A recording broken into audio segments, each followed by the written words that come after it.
Corona vaccine की कमी के मुद्दे पर आम आदमी पार्टी के विधायक राघव चड्ढा ने बीजेपी सरकार पर हमला बोला। प्रेस वार्ता कर विधायक राघव चड्ढा ने कहा कि अलग अलग राज्यों में कोरोना वैक्सीन के डोज खत्म हो रहे हैं। कई राज्यों में 1 दिन, 2 दिन या केवल 4 दिन की ही डोज बची हुई है। उन्होंने कहा कि वैक्सीनेशन की कमी के चलते कई राज्यों में वैक्सीनेशन सेंटर बंद हो गए हैं।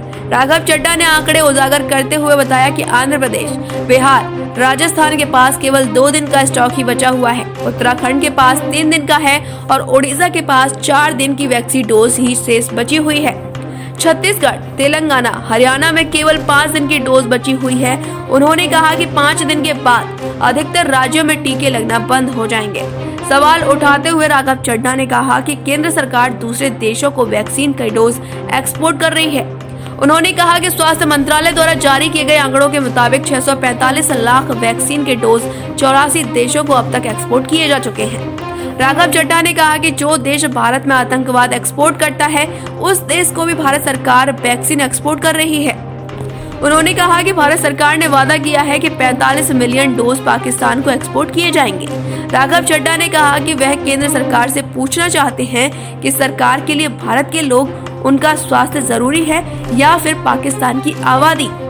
आज पूरे देश भर में वैक्सीन शॉर्टेज यानी कि वैक्सीन डोजेस की किल्लत छा गई है। मैं अगर आपको कुछ राज्यों का उदाहरण दूं, किसी राज्य के पास 1 दिन की वैक्सीन डोज बची है, किसी राज्य के पास 2 दिन की वैक्सीन डोज बची है, किसी राज्य के पास 4 दिन की वैक्सीन डोजेस बची और कुछ राज्यों में तो वैक्सीनेशन सेंटर भी बंद हो गए और वैक्सीन के स्टॉक्स पूरी तरीके से समाप्त हो गए। राघव चड्ढा ने कहा कि मानवता के नाते दूसरों की मदद करनी चाहिए, लेकिन मौजूदा समय में सरकार के लिए सबसे बड़ा दायित्व अपने लोगों को बचाने का है। राघव चड्ढा ने कहा कि केवल पाकिस्तान को ही नहीं, रूस को भी भारत 16 मिलियन डोज देगा।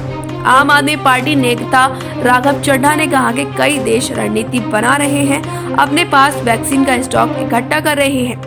यूएसए और यूके जैसे बड़े देशों में स्टॉक इकट्ठा किया जा रहा है।